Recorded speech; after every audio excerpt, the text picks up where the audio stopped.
Hello and welcome to another video guys. Last video में हम लोगों ने ये देखा कि आर्टिकल 1 क्या है और आर्टिकल 1 के बारे में कि आर्टिकल 1 में क्या क्या चीज़ दिया गया है उसके बारे में हम लोगों ने डिस्कस किया। हम लोगों ने पिछले वीडियो में ये देखा कि इंडिया का ऑफिशियली क्या नाम दिया गया है अकॉर्डिंग टू आवर कॉन्स्टिट्यूशन, और उसके बाद हम लोग ने ये देखा कि टेरिटरी को 3 कैटेगरीज में बांटा गया है। अब हम बात करेंगे इस वीडियो में आर्टिकल 2 के बारे में। तो यहाँ पे समझने का ज़रूरत है कि पहले क्या बात किया गया। अगर कॉन्स्टिट्यूशन बनाया जा रहा है तो सबसे पहले क्या किया गया, इंडिया को डिफाइन किया जा रहा है कि उसका टेरिटरी क्या क्या होगा। अब उसके बाद आते हैं आर्टिकल 2 जो कि हम लोग देखेंगे। तो आर्टिकल 1 में मैंने ये देखा कि part 1 of the Indian constitution में आता है article 1 to article 4 talks about union and its territories. उसके बाद हम लोग ने ये भी देखा कि कॉन्स्टिट्यूशनल नेम क्या है हमारे कंट्री का, और होप आप सबको ये चीज़ पता होगा। उसके बाद हम लोग ने कैटेगरीज देखा कि कितने कैटेगरीज में बांटा गया है इंडियन टेरिटरी को। अब उसके बाद देखते हैं आर्टिकल 2 के बारे में आते हैं। तो article 2 talks about the admission of new territory. अब यहाँ पे समझने वाली बात है कि अगर इंडिया एज ए स्टेट है तो यहाँ पे हम लोगों ने आर्टिकल 1 में पढ़ा था यूनियन ऑफ स्टेट, और फिर टेरिटरी के बारे में पढ़ा था कि टेरिटरी का डिवीजन 3 कैटेगरीज में किया गया था। तो वहाँ पे अब एक चीज़ देखने वाली बात है कि नया कोई टेरिटरीज इंडिया अगर अक्वायर करता है तो उसका भी तो वो भी तो एक यूनियन ऑफ स्टेट फॉर्म करेगा ना।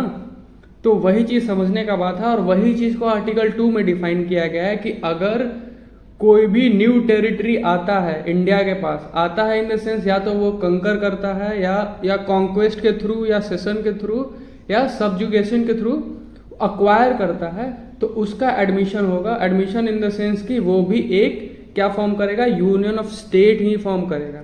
ठीक है। अब उसमें पावर्स का बात अगर किया जाए कि अगर सपोज कोई भी टेरिटरी को इंडिया कंकर कर लेता है तो उसके बाद उसको क्या सेम पावर दिया जाएगा, जैसे फेडरल स्ट्रक्चर जो दिया जाता है, क्या वो सेम फेडरल स्ट्रक्चर मतलब डिवीजन ऑफ पावर ये सब दिया जाएगा या नहीं दिया जाएगा, वो डिपेंड करता है। मे भी हो सकता है वो पावर दिया भी जा सकता है या डायरेक्टली यूनियन गवर्नमेंट के द्वारा उस पर रूल किया जा सकता है।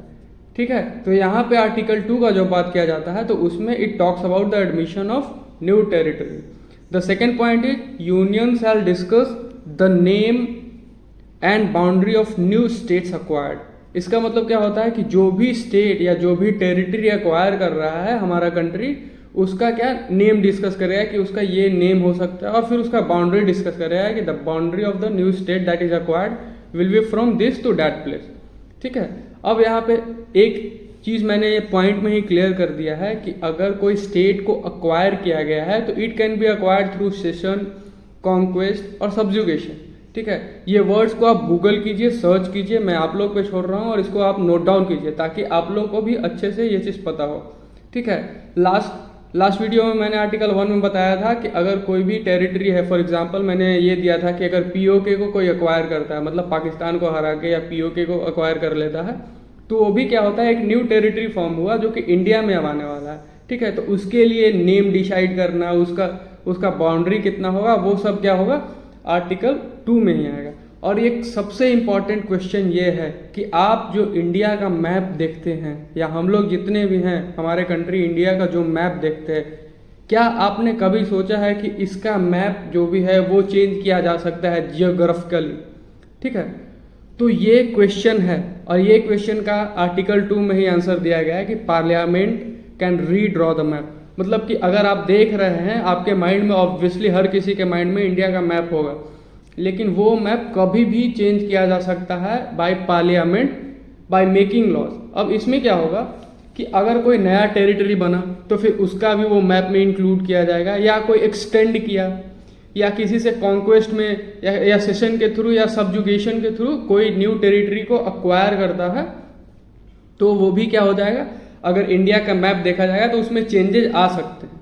ठीक है। अब एक चीज़ है, अब आर्टिकल 2 और आर्टिकल 3 जब हम आर्टिकल 3 पढ़ाएंगे तो वो भी ऑलमोस्ट सिमिलर है आर्टिकल 2 की तरह। उसमें भी न्यू टेरिटरी के बारे में, उसमें भी टेरिटरी के बारे में ही बात किया गया है, लेकिन क्या है कि आर्टिकल 2 जो है वो एग्जिस्टिंग स्टेट के बारे में डिफाइन नहीं करता है। वो डिफाइन करता है कि अगर इंडिया कभी फ्यूचर में, समझ रहे हैं बात को, कि अगर कभी फ्यूचर में कोई भी टेरिटरी या कोई भी लैंड को अक्वायर करता है तो उसके लिए आर्टिकल 2 में प्रोविजंस दिया गया है कि उसका बाउंड्री डिस्कस किया जाएगा, उसका नेम डिस्कस किया जाएगा और ये सब चीज़ें। तो यहाँ पे आर्टिकल 2 और आर्टिकल 3 में बस एक डिफरेंस है जो कि समझने का ज़रूरी है कि article 2 do not talks about the existing state, ठीक है। और अब बात करते हैं आर्टिकल 3 का, ठीक है। तो ये चीज़ समझिएगा, आर्टिकल 2 और 3 इंटर रिलेटेड है, तो इसीलिए मैं ये एक ही वीडियो में आपको दोनों समझाने का कोशिश करूँगा। उसमें क्या था, न्यू टेरिटरी था जो कि फ्यूचर में कोई भी लैंड अक्वायर करता है तो उसके लिए आर्टिकल 2 में प्रोविजंस दिए गए हैं, ठीक है। अब बात करते हैं आर्टिकल 3 का। तो आर्टिकल 3 में पढ़िएगा, parliament by law can form new state, ठीक है। इसका मतलब क्या है कि लॉ के through parliament new states form कर सकते हैं। अब यहाँ पे आप देख सकते हैं, या आपको खुद पता होगा कि रिसेंटली तेलंगाना को भी एक स्टेट बनाया गया था और फिर वहाँ से स्टेट से जम्मू कश्मीर को यूनियन टेरिटरी बना दिया गया, ठीक है। तो ये सब चीज़ समझिए कि ये किसके थ्रू हुआ, पार्लियामेंट के थ्रू हुआ। तो parliament by law can form new state. अब यहाँ पे क्या है, मैंने क्या बताया था, आर्टिकल 2 में वो फ्यूचर में कोई भी लैंड अक्वायर करता है उसके लिए है, लेकिन article 3 talks about the existing state, जो भी प्रेजेंट में जो स्टेट है उसमें कोई ऑल्टरेशन लाना है या उसमें कोई एरिया इंक्रीज करना है उसके बारे में बात किया जाता है, ठीक है। तो समझिएगा, it can be through separation of territory from any state. अब कोई एक स्टेट दिया गया, उसमें से कुछ पार्ट को सेपरेट करके, जैसे फॉर एग्जांपल में बिहार से झारखंड को अलग कर दिया गया, ठीक है। तो बिहार के टेरिटरी से, बिहार के स्टेट से क्या किया गया, एक झारखंड को एक पार्ट में, मतलब एक सेपरेट करके एक अलग ही स्टेट बना दिया गया। तो वो चीज़ आप एग्जांपल से क्लियरली समझ सकते हैं। और through uniting the boundaries of any state. अब यहाँ पे ये भी समझ सकते हैं कि अगर सेपरेट कर सकता है तो दो को एक साथ जोड़ के यूनाइट करके फिर एक स्टेट भी बना सकता है पार्लियामेंट। तो समझ रहे हैं पार्लियामेंट के पास कितना ज़्यादा पावर है कि वो एक नया स्टेट, एग्जिस्टिंग स्टेट भी फॉर्म कर सकता है और फ्यूचर में जो भी अक्वायर होगा उसके रिलेटेड भी इसके पास पावर है। तो ये जो 4 पॉइंट या 3 पॉइंट मैंने लिखा है वो आपको अच्छे से याद होना चाहिए अगर आर्टिकल 3 आपको समझना है तो आर्टिकल 3 में क्या है कि पार्लियामेंट कैन बाय लॉ क्या कर सकता है, increase the area of the state. कोई भी स्टेट है उसका एरिया बढ़ा सकता है। दूसरा क्या है, alter the boundaries of the state, state के बाउंड्रीज में ऑल्टरेशन ला सकता है। फिर alter the name of the state, name जो भी है स्टेट का उसको भी चेंज कर सकता है। और अगर बात करते हैं आर्टिकल 2 और आर्टिकल 3 में, तो आर्टिकल 2 फ्यूचर में जो भी लैंड अक्वायर करेगा, जो भी न्यू टेरिटरी ऐड होगा उसके बारे में बात करता है। और आर्टिकल 3 क्या करता है, एग्जिस्टिंग स्टेट के बारे में बात करता है। अब पार्ट 1 में एक और आर्टिकल बच गया है, आर्टिकल 4, और वो भी बहुत इंपॉर्टेंट है और ये इंटर रिलेटेड है एक दूसरे से। तो इसीलिए मैं आर्टिकल 4 को भी इसी वीडियो में एक्सप्लेन करने वाला हूँ। तो आर्टिकल 4 को एक्सप्लेन करने से पहले मैं एक क्वेश्चन आप लोग से, सभी लोगों से पूछना चाहता हूँ कि आप सभी को क्या लगता है कि अगर कोई स्टेट को फॉर्म किया जाता है, समझिएगा कि अगर if any state is form तो उसको क्या अमेंडमेंट के थ्रू फॉर्म किया जाता है या सिंपल ऑर्डिनरी बिल के थ्रू इंट्रोड्यूस किया जाता है फिर उसको पास कर दिया जाता है? क्या उसके लिए स्पेशल मेजॉरिटी का ज़रूरत होता है या नहीं होता है, ऐसे ही मेजॉरिटी उससे पास हो जाता है? तो ये चीज़ समझने का ज़रूरत है और वही आर्टिकल 4 में बताया गया है, ठीक है।